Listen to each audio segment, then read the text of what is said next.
July 2025. A month that future sports documentaries will revisit. A month where loyalty was tested, dynasties crumbled, legends repositioned, and rookies roared louder than expected. The NBA offseason wasn't just hot, it was a full-blown inferno. For those who live, breathe, and bleed basketball, July 2025 might go down as the most chaotic, exciting, and controversial month in league history. It all kicked off on July 1st, but the calm before the storm was deceptive. The Milwaukee Bucks, coming off a brutal second-round playoff exit, made the first big move, and not everyone saw it coming. Damian Lillard, the former face of Portland and supposed missing piece for Milwaukee, was waived and stretched. That's right, $113 million 0 cents spread out in dead cap over 5 years. Why? To make room for a massive swing at the free agent market. That swing connected. They signed Miles Turner to a 4-year, $107 million 0 cents deal. Turner, a premier rim protector and underrated shooter, finally got his long-awaited payday. But the deal wasn't just about skill, it was about fit. Milwaukee needed someone to anchor the paint while freeing up Giannis to dominate without being double-teamed every other possession. The Bucks weren't done. They traded Pat Connaughton and a pair of second-round picks to Charlotte for Vasilije Micić, re-signed Jericho Sims, and brought in Gary Harris on a veteran minimum. What Giannis reportedly wanted was clear, a front office with urgency. And that's exactly what he got.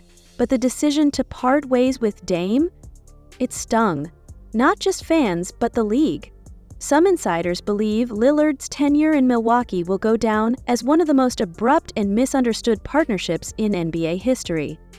Meanwhile, the Oklahoma City Thunder were operating like a team that knows its time is now. They handed Shai Gilgeous-Alexander a 4-year, $285 million 0 cent Supermax extension, making him the highest-paid player per year in league history. It wasn't just a reward for leading OKC to its first title since the Westbrook-Durant-Harden days. It was a promise to Thunder fans that they're building a dynasty. The Thunder didn't go star-chasing in free agency. They didn't need to. With Jalen Williams, Chet Holmgren, and their deep bench, this team isn't built on flash. It's built on chemistry and execution. Shai's extension was just the loudest signal that OKC is ready to dominate the next half-decade. Then, July 6th happened. The NBA trade machine broke. Not literally, but spiritually. The single largest trade in NBA history dropped.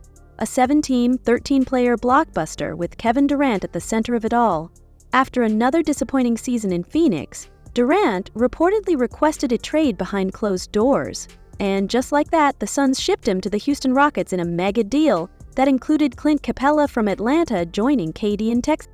The Rockets gave up a lot: Jalen Green, Dillon Brooks, a future first and multiple second-rounders. But they got what they needed: instant title contention. Houston now has Kevin Durant, Fred VanVleet, Alperen Sengun, Jabari Smith Jr., and rookie phenom Terrence Arsenault.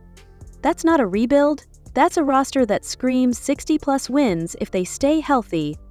Phoenix? They went the opposite route. They stripped it all down. Devin Booker's future is in doubt, but for now, they're embracing the youth movement. What once was a top-heavy super team has become a war chest of picks and prospects. It's risky, but maybe necessary. While the Blockbuster headline stole attention, the 2025 Summer League in Las Vegas gave hoopheads something to scream about. The Charlotte Hornets won the championship behind rookie Kone Konupel, who dropped 21 in the final and took home the Summer League MVP. But the true breakout? Kyle Filipowski of the Utah Jazz. Filipowski averaged 29.3 points per game, shot over 56% from the field, and looked like a man among boys. After a rocky rookie year plagued with injuries, Filipowski's explosion was a statement. He's ready to be a major rotation piece for a Jazz team that's quietly loaded with talent. Other surprises? Dallas's two-way signing Miles Kelly, an Auburn alum, averaged 12.6 points with efficiency and poise. The Mavericks found a gem, and it's only a matter of time before Kelly earns a full-time contract. In Brooklyn, Igor Demin silenced critics who doubted his jumper, draining 43% from three and showing flashes of star-level shot creation. But as the rookies made noise, a different kind of tension was building. Restricted free agency limbo. Josh Giddey wants $30 million 0 cents per year, but the Bulls are stuck at $20 million 0 cents. Jonathan Kuminga is eyeing a fresh start, but Golden State refuses to let him walk for less than a first-round pick in return. Cam Thomas and Quentin Grimes are both waiting, stuck between their agents' demands and a market that's just not paying up. Restricted free agency in 2025 feels like a chess match where no one's willing to move first. With cap space drying up across the league, players are stuck, teams are hesitant, and fans? They're getting antsy. Meanwhile, coaching moves reshaped team identities. The Knicks fired Tom Thibodeau and hired Mike Brown, signaling a shift toward modern offense and less grinded-out half-court sets. Sacramento elevated Doug Christie. Memphis brought in Tuomo Isalo, while the Spurs officially turned the page, handing the clipboard to Mitch Johnson as Greg Popovich took on an advisory role. It's the end of an era in San Antonio and the beginning of a new one.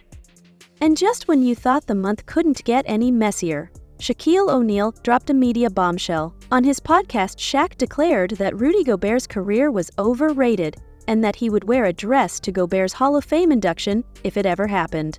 The internet predictably exploded. Gobert responded diplomatically, but insiders say he wasn't pleased. The tension between old-school legends and modern players continues to bubble, sometimes hilariously, sometimes uncomfortably. And in the background of all this chaos, LeBron James, still playing, still relevant, still powerful. LeBron accepted his $52,600,000 0-cent player option to stay with the Lakers, but rumors of trade talks have refused to die. He was seen partying in Cannes with Jeff Bezos, sparking theories about everything from expansion teams to secret ownership discussions. While the Lakers publicly say they're keeping him, sources suggest LeBron is quietly exploring a final, legacy-defining move. Maybe to Dallas, maybe to New York. Maybe somewhere nobody expects. By July 25th, the dust had barely settled. Roster spots are nearly full, stars have moved, coaches have changed, but the tension hasn't gone anywhere. The West now has OKC, Houston, Denver, and Dallas all vying for control. The East remains Boston's to lose, but Milwaukee just flipped the switch again. And somewhere in the middle of all this, teams like Cleveland, Indiana, and Sacramento, simmering quietly with the potential to surprise everyone.